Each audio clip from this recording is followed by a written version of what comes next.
Bismillahirrahmanirrahim. Assalamu alaikum, my dear students.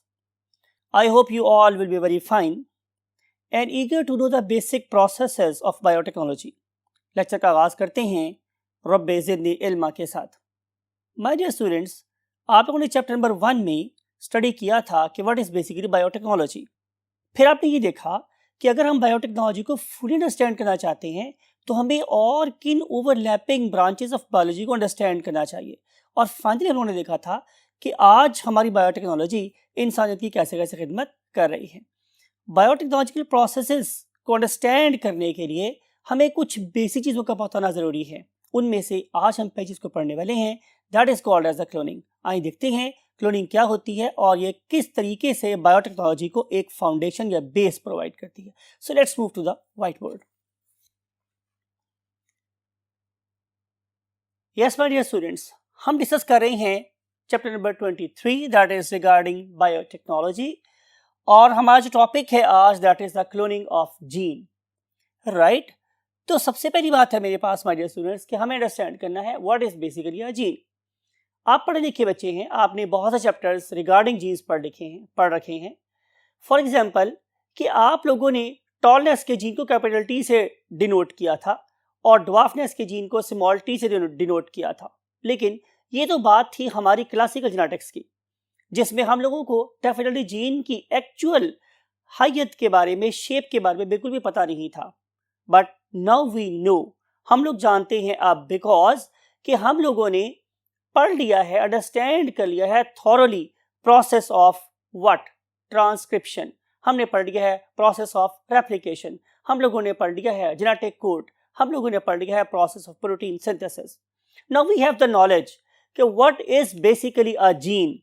Gene तो मेरे पास nucleotides का एक ऐसा कांस्टेंट स्ट्रैंड था जिसके जरिए से कि हम क्या कर सकते थे कि उससे हम बनवा सकते थे मैसेंजर आरएनए. और आपको ये बात बताई गई थी कि मैसेंजर आरएनए पे हमेशा जो मैसेज होता है वो ट्रिपलेट कोड की फॉर्म में होता है और इस पर्टिकुलर ट्रिपलेट कोड को देखते हुए फिर हम स्पेसिफिक किस्म के अमाइनो एसिड को कॉल कर सकते हैं और उस पर्टिकुलर कोड के मुताबिक अमाइनो एसिड्स को अरेंज करके अपनी डिजायर्ड प्रोटीन बना सकते हैं. इसका मतलब ये होगा कि चाहे मुझे कोई एंजाइम बनाना हो या मेरी बॉडी की कोई स्ट्रक्चरल प्रोटीन बनानी हो या कोई और फंक्शनल प्रोटीन बनानी हो, तो बैक एंड में जो चीज़ काम कर रही है वो बेसिकली क्या है, जीन. राइट, अगर आपका जीन ठीक है तो उससे बनने वाला डेफिनेटली ट्रांसफर मैसेंजर आरएनए भी बिल्कुल ठीक होगा. और अगर मैसेंजर आरएनए ठीक बन रहा है तो उम्मीद की जा सकती है कि आपकी प्रोटीन सिंथेसाइजिंग मशीनरी बिल्कुल सही काम करेगी और प्रोडक्ट ठीक बनेगा. बट अगर आप लोगों के शुरू के जीन में, बिल्कुल स्टार्ट के जीन में, मींस डीएनए में ही फॉल्ट है, तो डेफिनेटली वो फॉल्टी डीएनए एक फॉल्टी आरएनए बनवाएगा और डेफिनेटली एक फॉल्टी आरएनए को देखकर एक फॉल्टी प्रोटीन बनेगी. इसका मतलब ये है कि जीन के हमारी प्रोटीन्स के बिल्कुल या हमारी बॉडी के फंक्शंस के बिल्कुल सही तरीके से काम करने के लिए हमारे जीन का सही होना ज़रूरी है. राइट, इसका मतलब ये होगा कि अगर मैं कोई जीन को फॉल्टी समझता हूँ और मुझे उसको ठीक करना है तो फिर मुझे एक करेक्ट जीन की ज़रूरत होगी. राइट, आइए देखते हैं कि मैं एक करेक्ट जीन कैसे हासिल कर सकता हूँ. और अगर मेरे पास वो करेक्ट जीन आ जाता है तो फिर मुझे बनानी पड़ेगी उसकी मल्टीपल कॉपीज. उसकी क्या जरूरत पेश आती है उसको हम बाद में डिस्कस करेंगे. फॉर एग्जाम्पल आपके लिए हम एग्जाम्पल ले रहे हैं.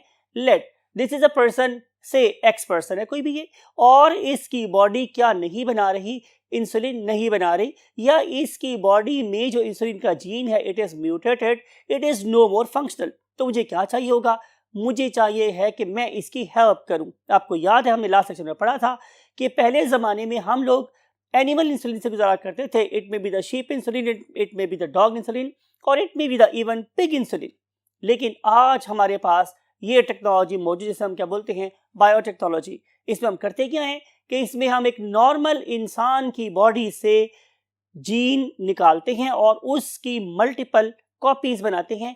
एक जीन की मल्टीपल कॉपीज बनाने के प्रोसेस को हम लोग नाम देते हैं क्या, क्लोनिंग. तो आए लेक्चर का आगाज इस डेफिनेशन से करते हैं कि basically what is cloning. process of making multiple copies multiple copies, कौन सी वाली? Identical.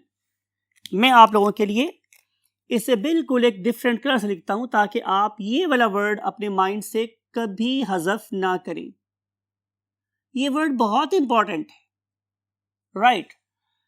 Process of making multiple identical copies of a gene is called as cloning, right? जब मैं वर्ड यूज करता हूं मल्टीपल, तो इससे मेरे पास मुराद क्या है कि 2 नहीं, 4 नहीं, ये 100 हो सकती हैं, 1000 हो सकती हैं, लाखों कॉपीज हो सकती हैं। मुझे एक ही वक्त में हजारों कॉपीज की जरूरत क्यों है, ये इसका अंदाजा आप लोगों को इस चैप्टर के पढ़ने के साथ साथ होगा। सिंपल, इस वक्त मैं आपको सिर्फ ये कहना चाह रहा हूं कि जितनी ज्यादा मेरे पास जीन्स होंगी उतनी ही इस पर्टिकुलर टेक्नोलॉजी के कामयाब होने की चांसेस बढ़ जाएंगे। So more number of genes mean more number of chances for the success of the processes that may be involved in the process of gene technology। आप ये भी अंडरस्टैंड करेंगे कि बायोटेक्नोलॉजी में हम मुख्तलिफ प्रोसेसेस को इस्तेमाल कर रहे होते हैं, लेकिन हर प्रोसेस की बेस एक करेक्ट जीन है, और जो एक करेक्ट जीन है वो मेरे पास हमेशा तादाद में ज्यादा होना चाहिए, right? Therefore we want to accumulate, we want to make multiple copies of a specific gene। For example, कि अगर मैं इंसुलिन के जीन की बात कर रहा हूं तो मेरे पास इंसुलिन के जीन की जितनी ज़्यादा कॉपीज होंगी उतना ज़्यादा चांस है कि मैं बायोटेक्नोलॉजी के प्रोसेस से क्या है, ह्यूमन इंसुलिन बना सकता हूं। Getting my point? अब हम देखते हैं कि हम अगर एक जीन को क्लोन करना चाह रहे हैं तो उसके कितने वेज हो सकते हैं। तो हमारे स्टूडेंट्स, हमारे पास जीन को क्लोन करने के 2 वेज है। Number one is called as recombinant DNA, recombinant DNA method, right? और जो दूसरा मेरे पास वे है that is called as PCR. PCR stands for polymerase chain reaction, polymerase chain reaction, right? अब सवाल ये है कि हम लोगों ने आप लोगों को फिर एक मुश्किल में डाल दिया है कि मैं रिकॉम्बिनेंट डीएनए टेक्नोलॉजी को इस्तेमाल करूं या पीसीआर को इस्तेमाल करूं, राइट? अब देखना ये है कि इसमें से कौन सा मेथड किस रिक्वायरमेंट के लिए ज्यादा अप्रोप्रिएट है। तो इसलिए मैंने लिखा है कि मोर बेटर, यानी कि अगर मैंने ये टेक्नोलॉजी इस्तेमाल करूँ तो ज्यादा बेहतर है या मैं पीसीआर को यूज करूँ तो ज्यादा बेहतर है। तो आंसर ये है कि हम दोनों के दोनों मेथड्स को इस्तेमाल करते हैं, लेकिन उसकी जो डिपेंडेंस है वो नीड पर है। अब देखते हैं कि अगर हम रिकॉम्बिनेंट डीएनए टेक्नोलॉजी इस्तेमाल करना चाह रहे हैं तो उसकी जरूरत कब होगी। तो रिकॉम्बिनेंट डीएनए टेक्नोलॉजी इस्तेमाल होती है if we want to make larger and more number of copies, यानी कि अगर मेरे पास जीन बहुत ज्यादा बड़ा है तो फिर आमतौर पे पीसीआर उसको हैंडल नहीं कर सकता। तो उस प्रोसेस के लिए जब मेरे पास बड़ी बड़ी जीन्स हों और मुझे उनकी मल्टीपल कॉपीज बनानी हो तो फिर मैं इस्तेमाल करता हूं रिकॉम्बिनेंट डीएनए मेथड और टेक्नोलॉजी। लेकिन अगर मेरे पास क्या है स्टूडेंट्स कि जीन का जो साइज है वो स्मॉल है और मुझे comparatively less number of copies चाहिए और more appropriately in a limited time, ठीक है, इन अ लिमिटेड टाइम, तो फिर मैं क्या करूंगा, मैं इस्तेमाल करूंगा polymerase chain reaction, right? My dear students, आपको ये बात पता होनी चाहिए कि हम आमतौर पे जीन के साइज को डिस्क्राइब करने के लिए किलो बेस पेयर्स या सिंपली बेस पेयर का जिक्र करते हैं। यू नो वेरी वेल कि जब हम न्यूक्लियोटाइड्स की बात करते हैं तो उसमें हमेशा नाइट्रोजनस बेसिस इस्तेमाल होती हैं, right?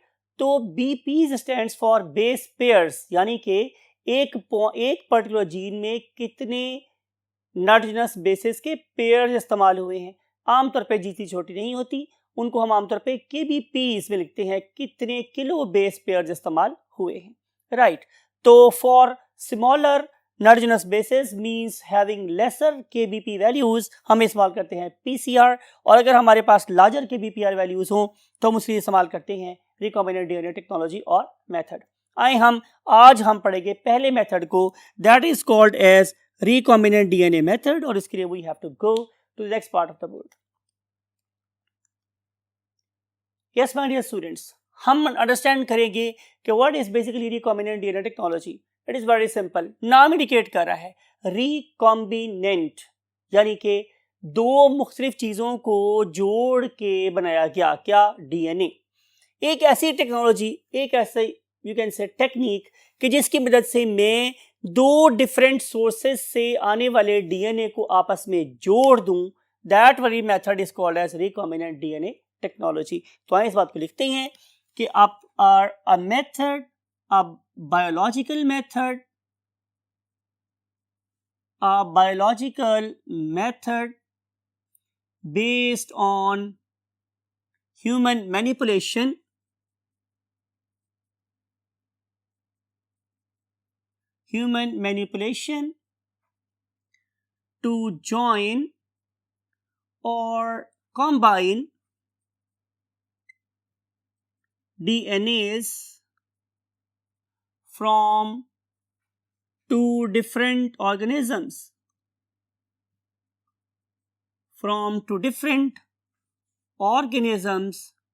is called as DNA recombinant technology.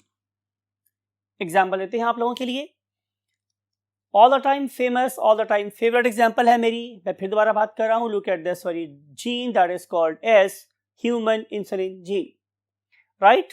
जाहिर है ये म्यूटेड फॉर्म में प्रेजेंट होती है डायबिटिक्स में, और जब तक ये अपना डीएनए सही काम कर रहा होता है तो इंसुलिन बनती रहती है।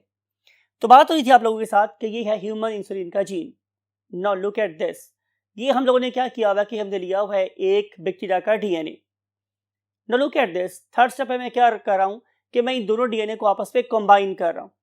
जब मैंने बैक्टीरिया का डीएनए और इंसान का डीएनए आपस में मिला दिया, now it is a combination of two different types of DNA, therefore we call it as DNA recombinant method or DNA recombinant technology. अब सवाल ये है कि अगर मैं DNA recombinant technology को ऑपरेट करना चाह रहा हूं, यूज करना चाह रहा हूं, तो उसके लिए मुझे चार बेसिक चीजों की जरूरत है, जिसमें से सबसे पहली चीज क्या है मेरे पास, gene of interest. Gene of interest, इसे मैं वैसे ही प्यार से गोई बोलता हूं, all it is not international, लेकिन मैं इसे प्यार से गोई बोलता हूं। जीन ऑफ इंटरेस्ट, गोई, यानी कि मेरा जो भी जीन ऑफ इंटरेस्ट है, जैसे मैंने अभी बोला कि मेरा ज़्यादा जो इंटरेस्ट है एज एग्जाम्पल वो किसके साथ है, ह्यूमन इंसुलिन जीन के साथ है। तो फॉर एग्जाम्पल मैं एक ऑर्गेनिज्म की डायबिटीज को ठीक करना चाह रहा हूं, तो मेरे लिए एक normal human insulin gene is gene of interest. या ऐसा भी हो सकता है कि मैं किसी ऐसे यू कैन से बच्चे की मदद करना चाह रहा हूँ या बेबी की मदद करना चाह रहा हूँ who is suffering from thalassemia, तो फिर मुझे क्या करना पड़ेगा, मुझे थैलेसीमिया के नॉर्मल जीन को ऑब्टेन करना पड़ेगा। आपको याद होगा मैंने ये बताया था आप लोगों को ड्रोसोफिला में लिंकेज पढ़ाते हुए कि हम आमतौर पर क्या करते हैं कि अगर मुझे किसी नॉर्मल जीन को एक्सप्लेन करना हो तो हम उसके म्यूटेंट जीन के ऊपर प्लस साइन लगा देते हैं, और प्लस साइन रिफ्लेक्ट करता है कि ये उसी एबनॉर्मल जीन का नॉर्मल या वाइल्ड जीन है। इसका मतलब ये होगा कि अगर मुझे थैलेसीमिया का जीन चाहिए तो फिर for example thalassemia stands for small T small H, तो उसके ऊपर लगा हुआ प्लस मेरा जीन ऑफ इंटरेस्ट होगा, right. So TH plus thalassemia का नॉर्मल जीन का जीन ऑफ इंटरेस्ट हो सकता है। एंड मैनी मोर, बहुत सी बीमारियां हैं जिनकी बेस जीन है। तो हर जीन बेस्ड डिसऑर्डर को ठीक करने के लिए जो मुझे नॉर्मल जीन चाहिए, that will be my gene of interest. तो पहली बात तो यह है कि मुझे जीन ऑफ इंटरेस्ट चाहिए होता है। फिर नंबर 2 पे माय डियर स्टूडेंट्स, मुझे चाहिए हैं मोलेक्युलर सीजर्स। क्या चाहिए है मुझे, मोलेक्युलर सीजर। जब मैं बात करता हूं मोलेक्युलर सीजर की, इससे क्या मुराद है, देखें मैंने आपको बताया था लास्ट टाइम भी कि अभी तक भी मेरे पास कोई ऐसी माइक्रोस्कोप इजाद नहीं हुई कि जो मुझे किसी जीन की नेचर के बारे में बता दे, राइट। जब मैं किसी जीन को देख ही नहीं सकता माय डियर स्टूडेंट्स, तो मैं उसे कट कैसे कर सकता हूं? इट मीन्स कि genes are basically made up of nucleotides and nucleotides are molecules. अगर मुझे मॉलिक्यूल्स को कट करना है तो मेरे पास तो कोई ऐसी चीज़ें नहीं होगी जितनी छोटी जो मॉलिक्यूल्स को कट कर सकती हो। तो उनको कट करने के लिए अल्लाह रब्बुल इज़्ज़त ने मुझे क्या दिया हुआ है? एक और molecule. So if I want to operate at molecular level, if I want to make incisions or cut at molecular level, I have to have molecular scissors.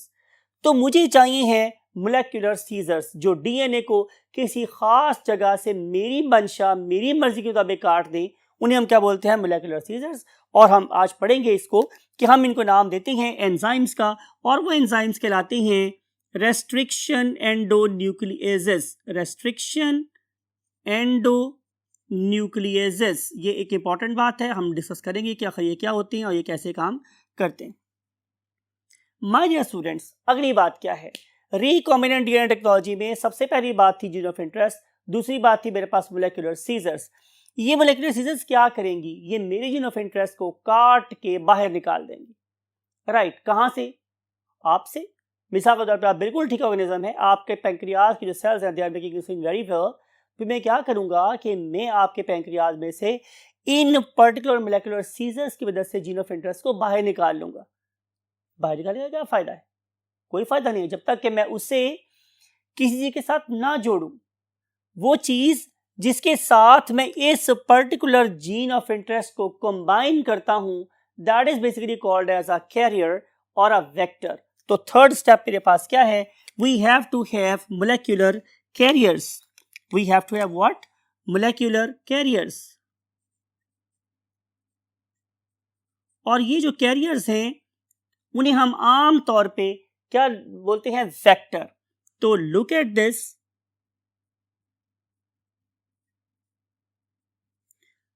Look at this very image. आपको इसमें different किस्म के vectors नजर आते हैं, इन्हें हम लोग नाम देते हैं क्लोनिंग वेक्टर्स का।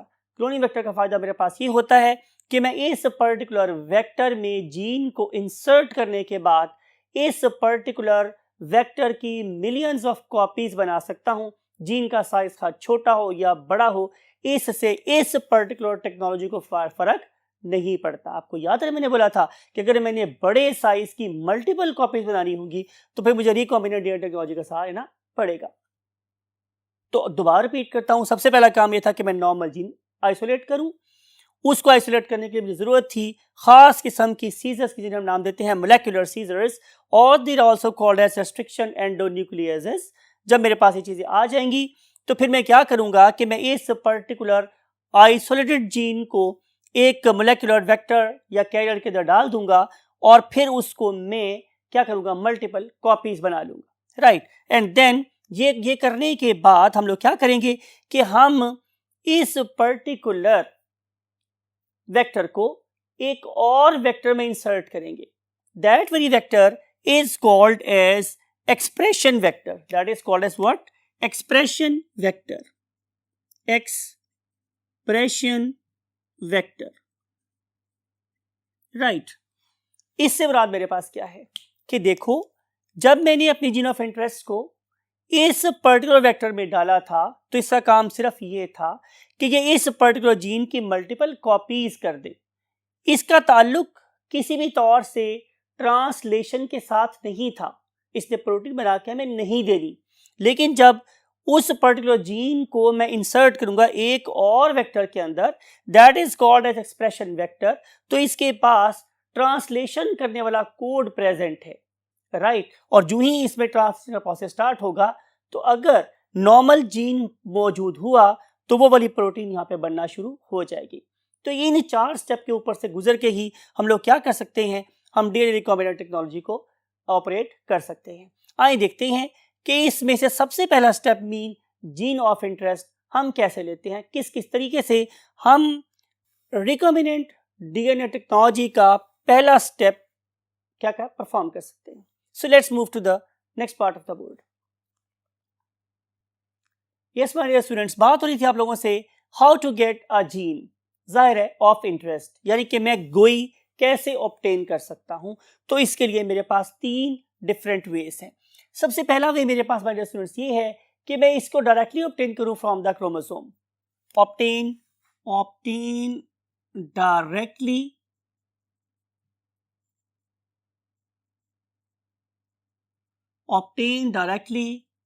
From chromosomes.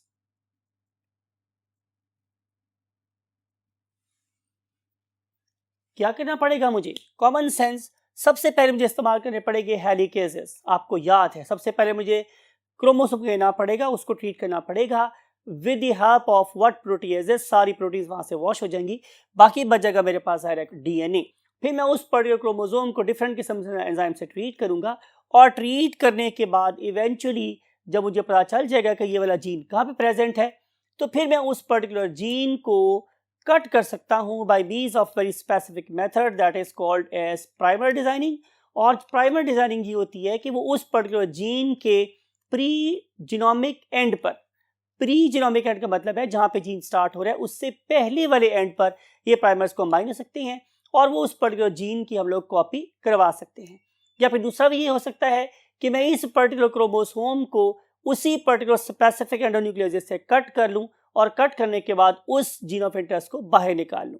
राइट, बात हुई कि हम अपने जीन ऑफ इंटरेस्ट को क्रोमोसोम से डायरेक्टली ऑब्टेन कर सकते हैं। दूसरा मेथड मेरे पास क्या हो सकता है कि अगर तो मेरे पास जीन बहुत छोटा सा है, अगर तो जीन मेरे पास क्या छोटा सा है, तो मैं क्या करूं, मैं इसे सिंथेसाइज कर लूं in the laboratory, synthesise it in laboratory.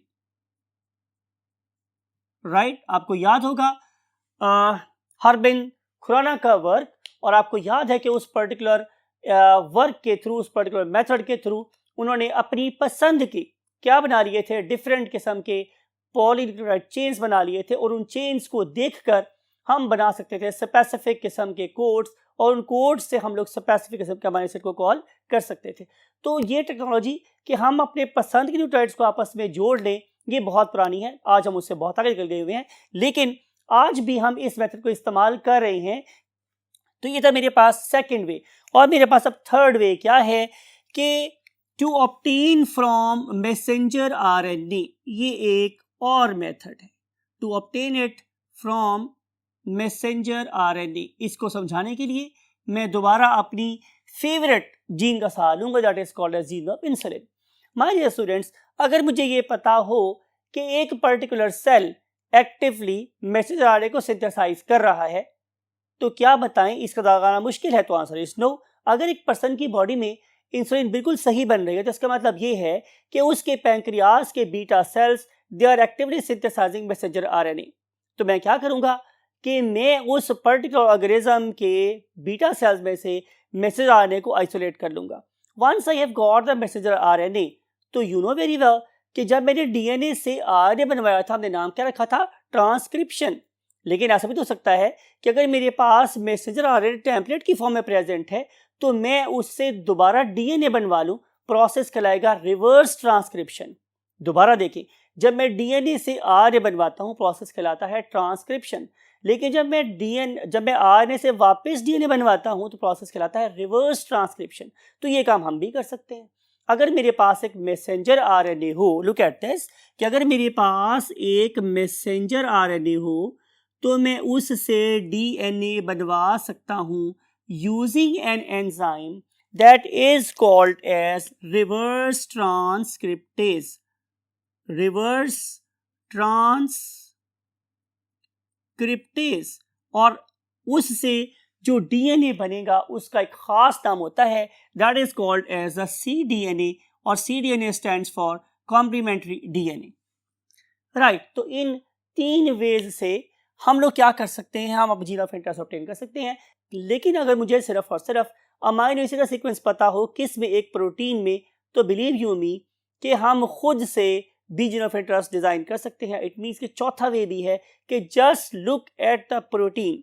अगर आपको प्रोटीन पता है कि उसमें कौन कौन सा अमाइनो एसिड है, तो हम क्या कर सकते हैं कि हम अपने सामने रख सकते हैं जेनेटिक कोड वाला टेबल, और उससे हम ऑब्टेन कर सकते हैं सीक्वेंस ऑफ व्हाट न्यूक्लियोटाइड्स, और उन न्यूक्लियोटाइड्स को जोड़कर हम बना सकते हैं क्या, फॉर एग्जांपल डीएनए। तो it is quite possible, this is not very difficult, because कि हमें पता है कि हमारे जेनेटिक कोड वाले टेबल में हमारे पास कोड्स हैं किसके, आरएनए के, और उन आरएनए के कॉम्प्लीमेंट्री मैं क्या बना सकता हूँ, डीएनए। तो ये 4 डिफरेंट वेज हैं अपने पसंदीदा जीन्स को सिंथेसाइज करने के। दोबारा तरीके आप करते हैं। पहला वही है कि आप नेचुरली जो क्रोमोसोम में पाया जा रहा है उसको कट कर लें। दूसरा वे मेरे पास है कि लेबॉर्ट्री में सिंथेसाइज कर लें। तीसरा वे ये है कि आप मैसेंजर आरएनए से ऑब्टेन कर लें। चौथा वे ये है कि मैसेंजर आरएनए को देने की जरूरत नहीं है, आप सिंपली अगर आपके पास प्रोटीन है तो प्रोटीन को देख के आप आरएनए परसीव कर सकते हैं और उसके मुताबिक डीएनए खुद से सिंथेसाइज कर सकते हैं। तो ये मेरे पास 4 वेज हैं to obtain a gene of interest. अब हम देखते हैं अगली बात की तरफ, that is again a very very important step. पहला मेरे पास क्या था, जीन ऑफ इंटरेस्ट। दूसरा मेरे पास क्या था, मोलेक्युलर सीजर्स। ये एक बहुत ही इंपॉर्टेंट टॉपिक है जिसको आज हमें अंडरस्टैंड करना है। My dear students, restriction endonuclease, इसको हमने नाम क्या दिया हुआ है, मोलेक्युलर सीजर। आप पढ़े लिखे बच्चे, आपको पता है कि जहां कहीं भी किसी वर्ड के एंड पे एजेज आता है इसका मतलब है ये एंजाइम है, राइट। हमारे पास मोलेकुलर सीजर्स कुछ भी नहीं है, सिर्फ और सिर्फ एंजाइम्स हैं। लेकिन these enzymes are very intellectual, they are very wise. ठीक है, वाइज हम इसलिए बोल रहे हैं कि ये सिर्फ अपने मुखालिफ या अपने से कंसर्न्ड डीएनए को ही चॉप करता है या कट करता है, इसके अलावा किसी डीएनए को कुछ भी नहीं कहता। इन एंजाइम्स का पता 1970 में चला था। तो हम लिखते हैं कि इनकी डिस्कवरी हुई 1970 में, और इसको डिस्कवर करने वाले साइंटिस्ट का नाम था Hamilton O Smith. Hamilton O Smith, and he was basically working in Johns Hopkins university. He was working in Johns Hopkins university.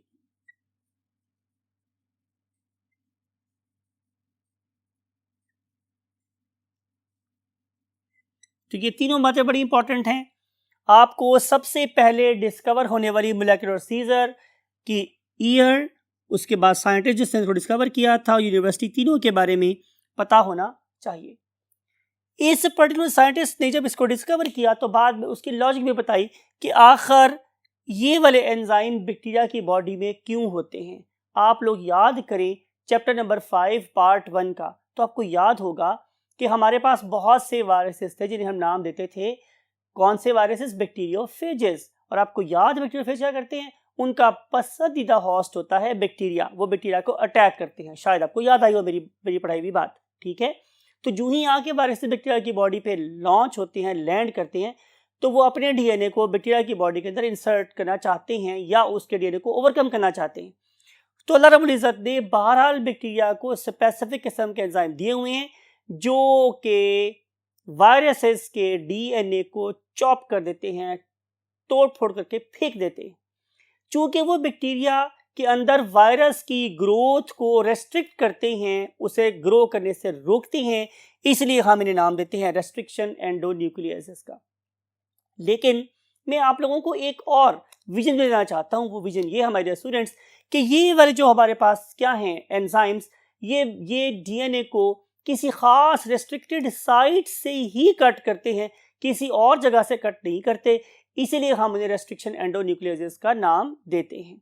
Endo का मतलब होता है अंदर जाके, न्यूक्लियस का मतलब है न्यूक्लियस के अंदर जाके काम करने वाले हैं, डीएनए के अंदर जाके काम करने वाले एंजाइम्स हैं, इसलिए नाम क्या है, एंडोन्यूक्लियस। और चूंकि ये किसी खास जगह से ही कट करते हैं, इसलिए मैं बोल रहा हूँ restriction. They are restricted to do work at a very specific site on the chromosome or the DNA. Therefore, they are also known as endonucleases. And second thing is that they normally restrict the growth of viruses inside bacterial body. Therefore, they are called as restriction endonucleases. तो दोनों बातें आपको लिख देते हैं। पहली बात मेरे पास क्या लॉजिकल नेम ये है कि ये रेस्ट्रिक्ट करते हैं, restrict growth of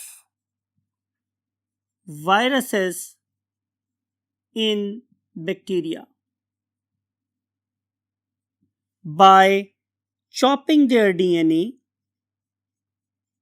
by chopping off their DNA or RNA, and definitely वो ऐसा करना चाहते हैं to save the bacteria, right? अब हम देखते हैं माय डियर स्टूडेंट्स कि आखिर ये वाले एंजाइम चाहे वायरस के डीएनए को कट करना चाहते हैं या हमारे डीएनए को किसी खास जगह से कटना चाहते हैं, तो इनका मैकेनिज्म ऑफ एक्शन क्या है, इस पर्पस के लिए we have to go to the last part of the word. Yes my dear students, अब हम बात करेंगे आप लोगों से मैकेनिज्म ऑफ एक्शन की। तो आपको थोड़ी सी बात दोबारा से रिकॉल करते हैं कि 1970 में हमारा जो पहला रेस्ट्रिक्शन एंडोन्यूक्लियस था वो डिस्कवर हुआ था, राइट। और उस पर्टिकुलर वक्त के बाद अब तक हम लोग अप्रॉक्सीमेटली 400 रेस्ट्रिक्शन न्यूक्लियसेस डिस्कवर कर चुके हैं, जिसमें से 20 they are frequently used in research of what or in the processes of biotechnology। सवाल ये है कि ये वाले एंजाइम कैसे काम करते हैं। तो आंसर ये है कि अल्लाह रब्बुल इज़्ज़त ने इन्हें ख़ास किस्म की आंखें दे रखी हैं जो मेरे पर्टिकुलर डीएनए के अंदर किसी ख़ास सीक्वेंस को ढूंढ सकती हैं, और वो वाला ख़ास सीक्वेंस जिसको ये ढूंढती हैं उसे हम नाम देते हैं पैलिंड्रोमिक सीक्वेंस। क्या नाम देते हैं? Palindromic sequence, right. Look at this very animation. तो ये जो एंजाइम है ये किस तरीके से मेरे डीएनए के साथ साथ चल रहा है, लेकिन मेरे डीएनए को हरगिज़ भी अफेक्ट नहीं कर रहा। लेकिन अभी उस एनिमेशन को रोकते हैं और देखते हैं कि हमारे बोर्ड पे क्या लिखा हुआ है। लुक एट दिस कि इस पर्टिकुलर एंजाइम ने आके एक खास एरिया को मार्क कर लिया है। That very area is arranged in reverse sequence। Reverse sequence में जब अरेंज होता है तो ये अपनी एग्जैक्ट क्या कॉम्प्लीमेंट्री बेसिस अटैच करता है। फॉर एग्जाम्पल, इस टी का ऑपोजिट क्या है? ए, और इस टी का ऑपोजिट क्या है? ये वाला ए। यानी कि अगर मैं इस पर्टिकुलर जगह को ऐसे देखूं तो ये कॉम्प्लीमेंट्री बेसिस एक दूसरे का इमेज है, राइट। ये टी इस ए पर मैप हो रहा है और ये वाला ए इस टी पर मैप हो रहा है, राइट। तो ये बिल्कुल इसका कॉम्प्लीमेंट्री इमेज है, टी का ये ए और इस ए का ये वाला टी। लेकिन आप जरा गौर करें कि ये वाला इमेज ऐसे भी तो कॉम्प्लीमेंट्री है। लुक एट दिस, ए का टी और ए का टी, और वही बात है ए का ये वाला टी, राइट। तो जब मेरे पास एक ऐसा सीक्वेंस मेरे एंडोन्यूक्लियस को नजर आता है तो ये इसको बड़े खास स्टाइल में क्या कर देता है? कट कर देता है। That particular style may be like it, right. वो इसको यहां से कट कर देगा। जब कट करेगा तो क्या होगा माय डियर स्टूडेंट्स कि अब ये कुछ ऐसे अपीयर होगा। Look at this, right. अब ये जो पीस है ये इधर आ जाएगा, यानी कि लुक एट दिस, ए जी ऊपर रह गया और टी सी, टी टी और ए यहां तक चला गया, राइट। ये मेरे पास एक पीस बन गया। Look at this, A G then T C T T A, T C T T A. और इसका ये वाला जो पीस था, this one that is lying over here now, A T T C G C, right, और G सी जी, ये लगा हो गया। आप लोगों को ये वाली बात पता है कि जो मेरे पास एडिनिन है और गुआनिन है वो लार्जर इंडिजिनस बेसेस हैं, और जो थाइमीन और साइटोसिन है ये स्मॉलर इंडिजिनस बेसेस हैं। तो ये इस तरीके से इसको कट कर देता है, और कट करने के बाद हम देखते हैं कि इस पर्टिकुलर जगह पे इसकी कॉम्प्लीमेंट्री बेस अपने आप को आके अटैच कर सकती है। फॉर एग्जाम्पल, अब मैं इन दोनों से डिफरेंट चीजें यहाँ पर लिख रहा हूँ डिफरेंट कलर से, कि मिसाल के तौर पर अगर इस टी के सामने ए हुआ और इस टी के सामने भी ए हुआ, और इस ए के सामने अगर मैं टी लगा दूं और इस ए के सामने भी मैं टी लगा दूं, राइट, और ऑपोजिट साइड पे मैं ये वाला काम करूं कि मैं इस टी के सामने ए लगा दूं, इस टी के सामने ए लगा दूं, ए के सामने टी लगा दूं और इस ए के सामने भी टी लगा दूं, और इसके दरमियान में मैं जितनी लंबी चौड़ी जीन को चाहूं इंसर्ट कर लूं, तो ये क्वाइट पॉसिबल है। बिकॉज कि ये वाला एंड और ये वाला end, now it is acting as a sticky end. इसकी बात कर रहा हूं कि ये स्टिकी एंड के तौर पे काम करता है, और ये वाला एंड भी स्टिकी एंड के तौर पे काम करता है। इन दोनों चीज़ों को हम लोग फ्लैंकिंग एंड्स का नाम भी देते हैं। क्या नाम देते हैं स्टूडेंट्स? Flanking ends. और इन पर्टिकुलर फ्लैंकिंग एंड्स के ऊपर आके मेरी जीन ऑफ इंटरेस्ट इस पर्टिकुलर पॉइंट पे इंसर्ट हो सकती है। शर्त यह है कि मेरी इस पर्टिकुलर जीन ऑफ इंटरेस्ट के दोनों एंड्स मेरे इस पर्टिकुलर जीन ऑफ इंटरेस्ट के दोनों एंड्स बीन ये वाला एंड और उसके बाद ये वाला एंड किसके कॉम्प्लीमेंट्री हों, किसके कॉम्प्लीमेंट्री हों, इस सीक्वेंस से कॉम्प्लीमेंट्री हों, तो मेरा जीन ऑफ इंटरेस्ट आके इस पर्टिकुलर जगह पे इंसर्ट हो सकता है, राइट। तो इस तरीके से हम मोलेकुलर सीजर की मदद से किसी भी डीएनए के स्टिकी एंड्स को क्रिएट करते हैं। और याद रखिएगा, जब मैं स्टिकी एंड्स ऑफ डीएनए की बात करता हूं तो वो मेरी जीन ऑफ इंटरेस्ट का एंड भी हो सकता है और जिस जगह पे मैंने अपने जीन को इंसर्ट करना है वो भी हो सकता है। यानी कि अगर दोनों के दोनों एक दूसरे के कॉम्प्लीमेंट्री होंगे तभी वो स्टिकी एंड के साथ बिहेव करेंगे और तभी वो दूसरे के साथ क्या करेंगे, जुड़ सकते हैं, राइट। तो hence these particular molecular scissors, they work and they enable these particular sticky ends to combine together to make a recombinant DNA। इसकी जो फर्दर डिटेल्स है जाहिर है वो हम आप लोगों से बात करेंगे अगले लेक्चर में। Till that time take very good care of yourself and your great parents. और मैं हमेशा की तरह कहता हूँ कि जब नमाज पढ़िएगा हमारे लिए भी दुआ कीजिएगा, इस दुआ के साथ कि आप इस लेक्चर से मैक्सिमम फ़ायदा उठा सकें और वो वाइटल मार्क्स स्कोर करने में कामयाब हों जो आप लोगों को आपकी मंजिल तक ले जाएं। I want to say you, Allah Hafiz.